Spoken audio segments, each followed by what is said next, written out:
मेरे बेटे तू किसी से भी इश्क कर, लेकिन हद से गुजर जाने का नहीं। भारतीय जनता पार्टी के प्यार में डूबे हुए दलित नेता हो, संगठन हो, पार्टियां हो, इनको ये डॉक्टर राहत इंदौरी की 2 लाइनें जो सुनाती है क्या कम है? और आजकल तो माहौल अलग है। जैसे मेरे साथी रमेश पाटिल ने कहा, 19 जुलाई को हमने महाराष्ट्र में लैंडलेस लोगों का स्ट्रगल, उसकी आवाज विधानसभा तक पहुंचाई। ठीक है, हमारा एमपी नहीं है, हमारा एमएलए नहीं है। कांशीराम जी को ये पूछा था कि आपका भी कोई एमपी नहीं है, आपके कोई एमएलए नहीं है। कांशीराम जी ने कहा था ठीक है यार, मेरा कोई एमपी नहीं है, एमएलए नहीं, लेकिन रास्ते इतने जाम कर दूंगा कि उसकी आवाज पार्लियामेंट और संसद में अपने आप पहुंचे। ठीक है, हमारा कोई एमपी नहीं, एमएलए नहीं, परवाह नहीं। और जो है वो भी गधे सारे थोड़े काम के, जो है वो भी सारे गधे थोड़े काम के, हमारा नहीं है। लेकिन इसके बावजूद भी असरदार होना, पार्लियामेंट्री डेमोक्रेसी को प्रभावित करना, ये कोई छोटी सी बात नहीं है। और ये काम आने वाले दिनों में बहुजन रिपब्लिकन सोशल पार्टी ऐसे हजारों और कर्मठ कार्यकर्ता के बलबूते पर इस देश के कोने कोने में कर रहेगी।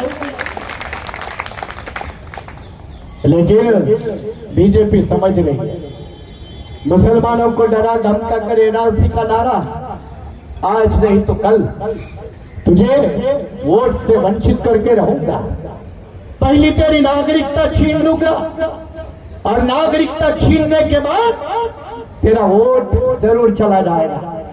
और जब तेरा वोट छीना जाएगा तो योगी के भाषण में 80 बनाम 20 का संघर्ष होगा।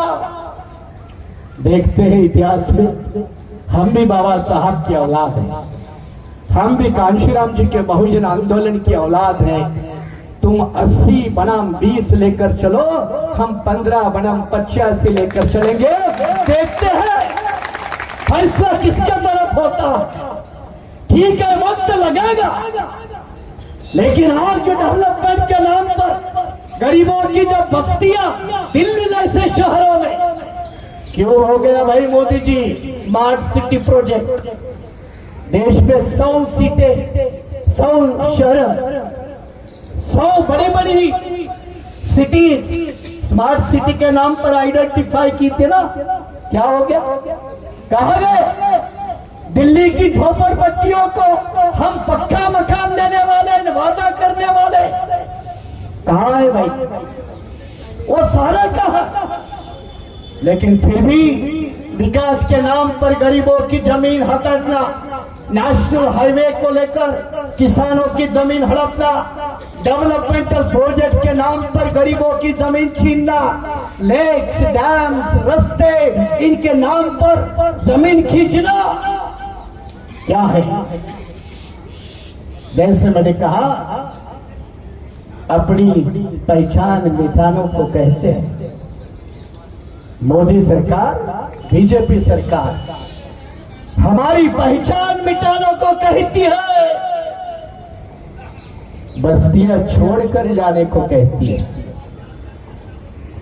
हमारी पहचान मिटाने को कहती है, बस्तियां छोड़कर जाने को कहती है। पत्तियां रोज गिरा देती है यहाँ जहरीली हवा। ये भी डॉक्टर राहत इंदौरी के अल्फाज है। पत्तियां रोज गिरा देती है यहाँ जहरीली हवा, और हमें पेड़ लगाने को कहा जाता है। इस तरह की इस देश को गुमराह करने वाली नीति पिछले 5 साल में मोदी जी, सरकारी बैंकों के कर्ज लेने वाले लोग कौन है? हमारे रिश्तेदार। वो राहुल गांधी बोल गए कि इंसिडेंटली सबका नाम एक जैसा क्यों है? राहुल गांधी बोल गए कि इंसिडेंटली सबका नाम क्यों है।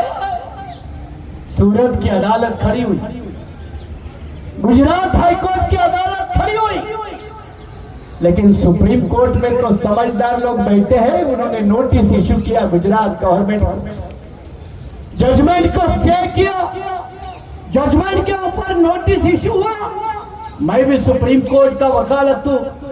जब बॉम्बे यूनिवर्सिटी के लॉ डिपार्टमेंट के हेड के नाते जब मैं कॉन्स्टिट्यूशनल लॉ, क्रिमिनल लॉ पढ़ाता था, तो वहां का भी मेरा एक दो साथी अब सुप्रीम कोर्ट का जज है, बॉम्बे हाई कोर्ट के जजेस है।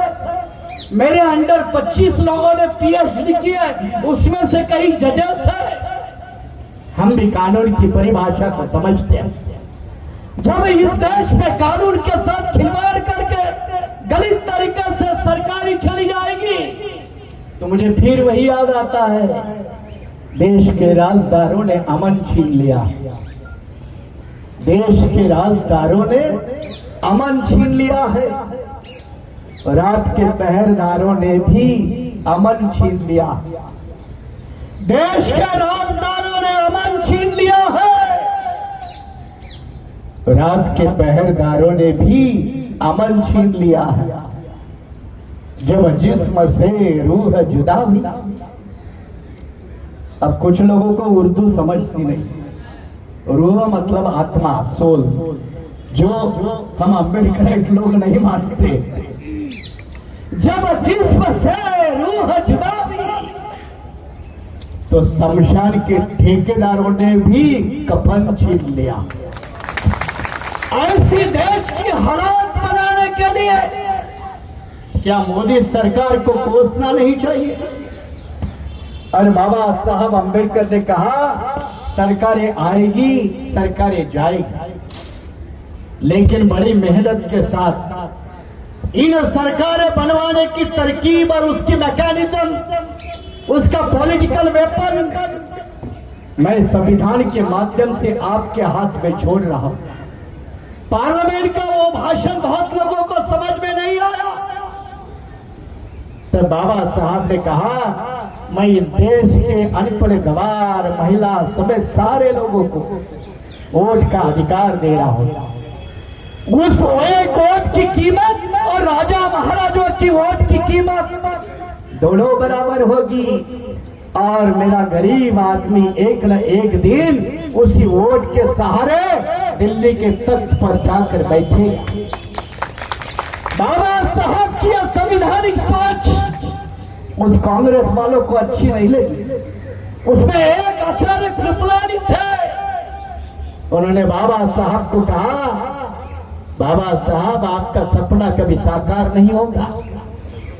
बाबा साहब ने कृपलानी को पूछा, क्यों नहीं होगा? अरे कृपलानी ने कहा, बाबा साहब आप जिनको वोट का अधिकार दे रहे हो वो गरीब लोग हैं, लाचार हैं, मजलूम हैं, वो बिकेंगे, उनका वोट बिकेगा। जब उनका वोट बिकेगा तो उनका नेता बिकेगा। और उत्तर भारत में कितने नेता बिकने लगे हैं, कितने बनते?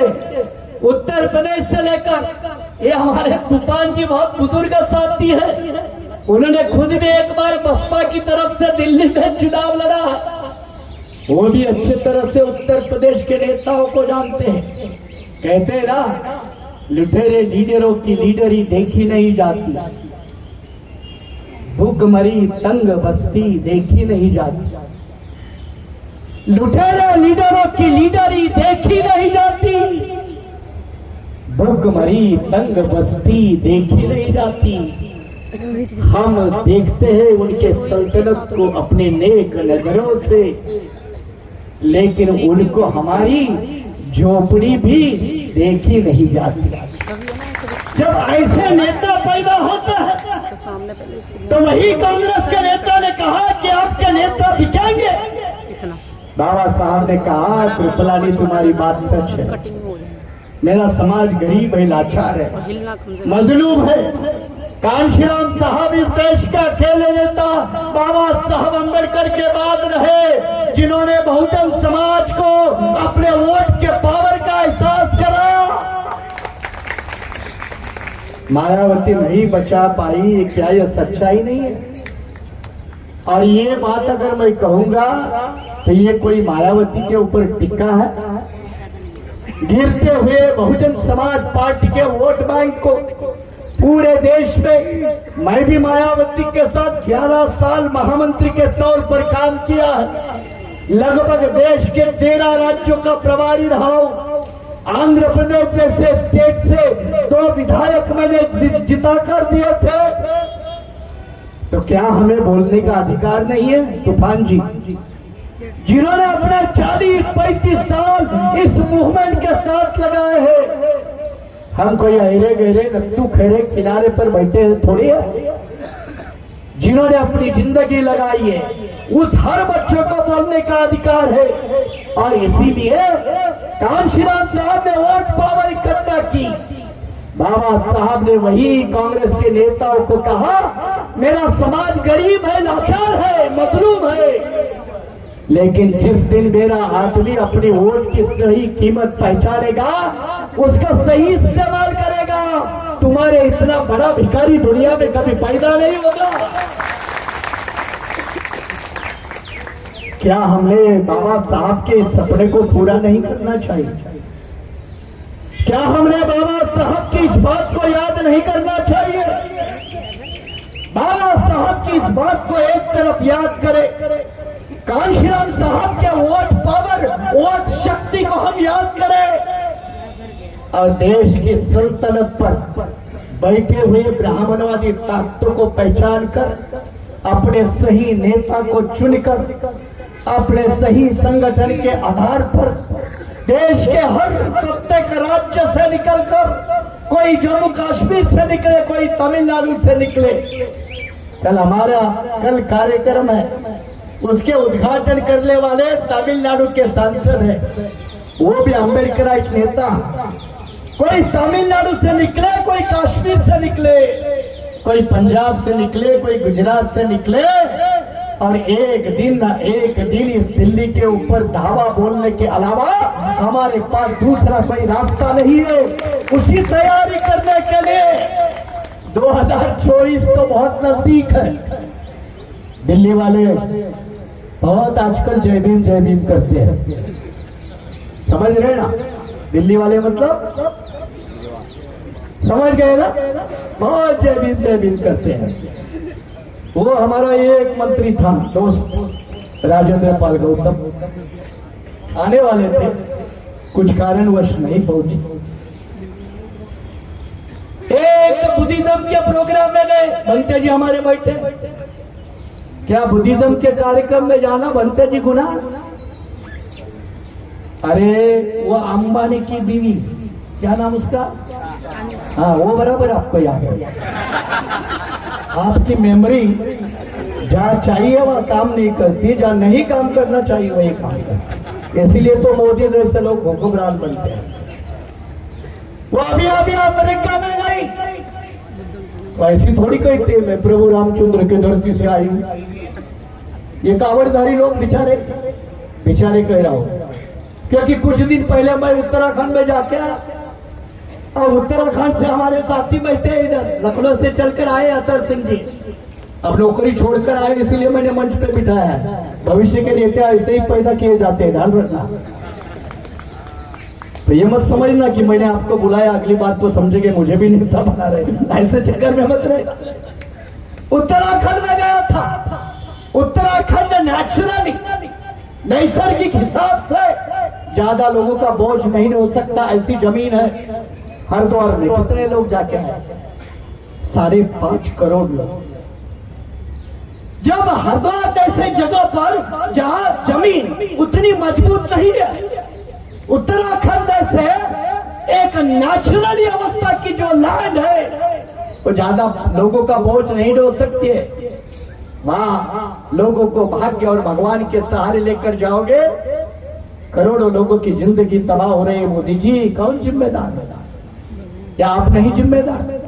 गंगा के नाम पे आपने करोड़ों रुपया बहाया, मिनिस्ट्री बनवाई केंद्र सरकार की। नहीं, इसको तो शुद्ध करके ही रही है। वो एक हमारी मंत्री बाई थी, बीच में आई थी, आजकल पता नहीं कहा। गैस सिलेंडर के भाव 400 रुपए थी, तब रोड पे दिखती थी। आज कहाँ है मेरे को पता नहीं, क्या नाम है उसका? हाँ, फिर वही गलती कर रहे, फिर वही गलती कर रहे। वो 400 रुपए भाव था, तो क्या बहुत हो गई अब महंगाई की मार। और अब 1200 रुपए के ऊपर गया ना। पहले बोले हर पेट्रोल पंप के ऊपर मेरे गरीब दलित महिला के आंख में से जो जाता हुआ धुआं और उससे निकलते हुए आंसू किसने पोंछे, किसने पोंछे? अब साला सारे गैस कनेक्शन वापस लिए, फिर लकड़ी, फिर चूल्हा, फिर जंगल की लकड़ी। और इसी के साथ अब पेट्रोल पंप की एडवर्टाइज भी बंद हो गई।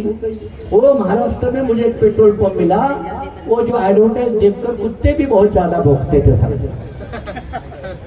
कुत्ते भौंकते थे। मैंने जब सभा चल रही थी अपने, तो इधर से कुत्ता गया, तो एक आदमी ने, साथी ने कहा देखो, मैंने कहा फिक्र मत कर, अगली बार उसको भी वोट का अधिकार मिल सकता है, उसकी भी हिफाजत कर ले, क्योंकि मोदी जी के हुकूमत में कुछ भी हो सकता है।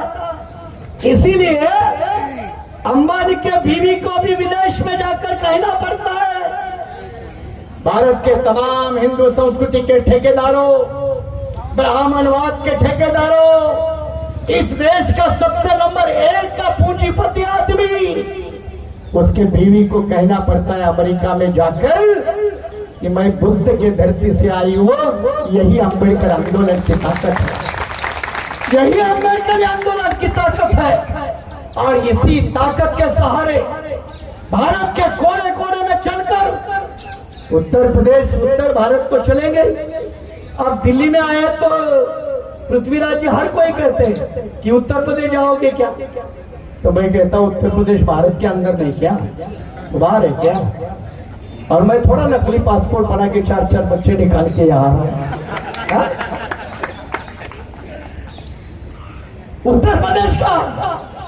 अरे उत्तर प्रदेश को छोड़ दो, ठीक है, तुम्हारे में अवकात है तो तुम उत्तर प्रदेश संभालना।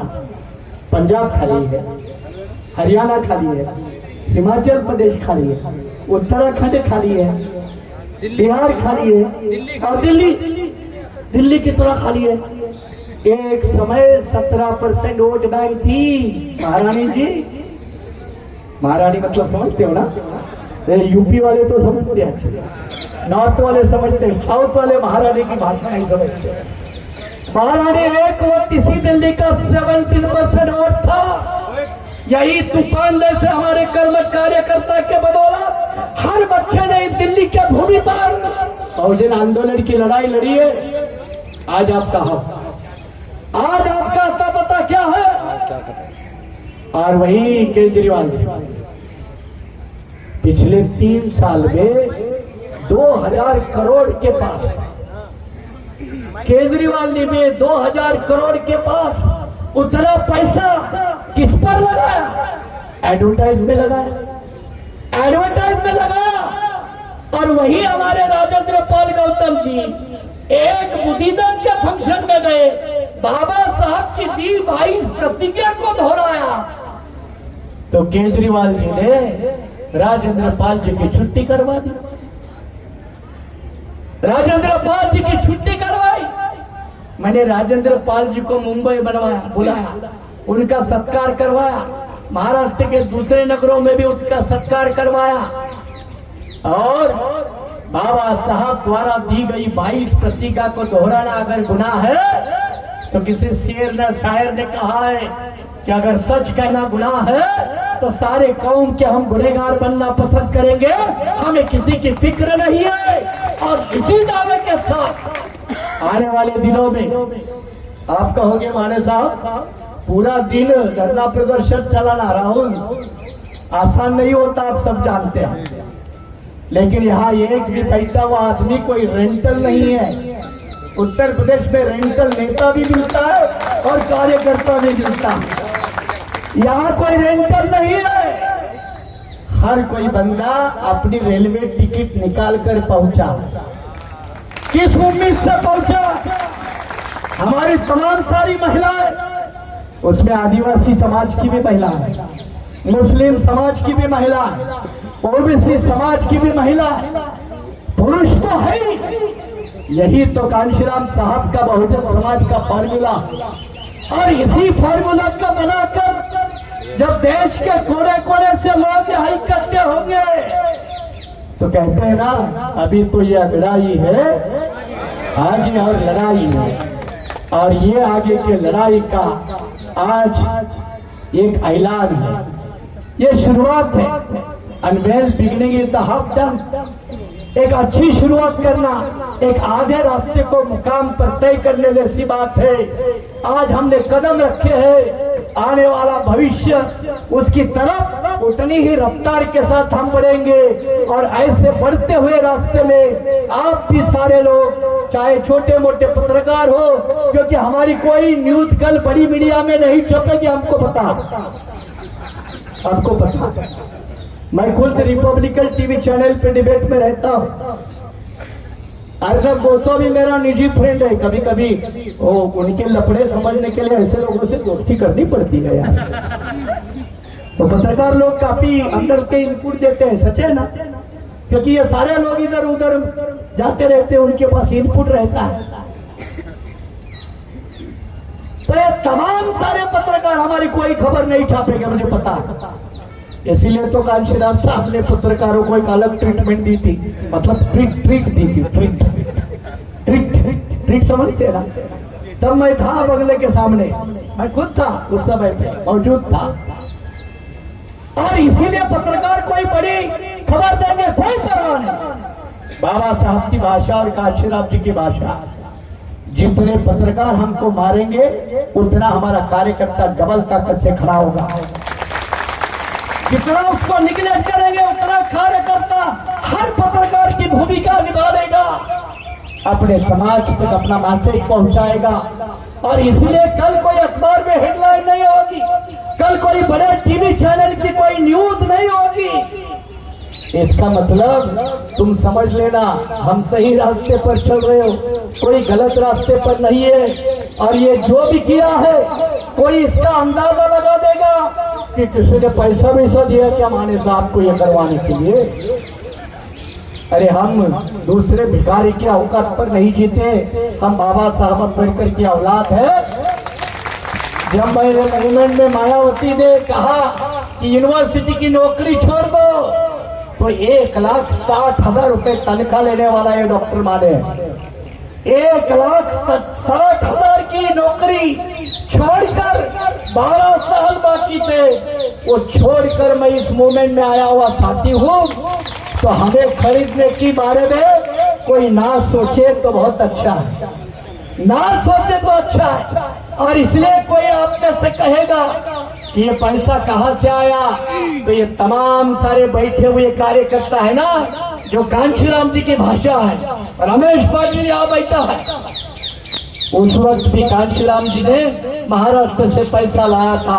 और आज भी इस प्रोग्राम के लिए बड़ी फंडिंग मैं महाराष्ट्र से लेकर आया हूँ, किसी अनेरे गहरे नत्थू खैरे से नहीं। और यह मुद्दा इसलिए क्लियर करना जरूरी है, क्योंकि कल कोई ना कहे कि हम किसी के इशारों पर काम करते हैं, वो बड़े बड़े सोशल मीडिया में चलाएगा, जो इशारा देगा वो सहारा करेगा। ऐसे अकलमंद लोगों की सलाह की हमें कोई जरूरत नहीं है, क्योंकि उसमें गिरने वाले नहीं है। कहते हैं ना, हवा के झोंके से गिरने वाले वो पेड़ के सूखे पत्ते नहीं है।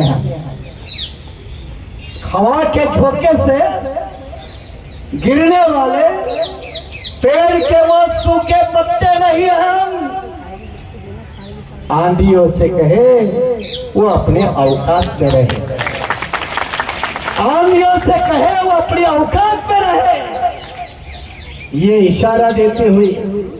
और कल हमें फिर सुबह 10 बजे से डॉक्टर अंबेडकर भवन, रानी जोशी रोड पर एक खास सब्जेक्ट को लेकर संविधान परिषद करनी है। वो भी कल 10 बजे से लेकर शाम 6 बजे तक चलेगी।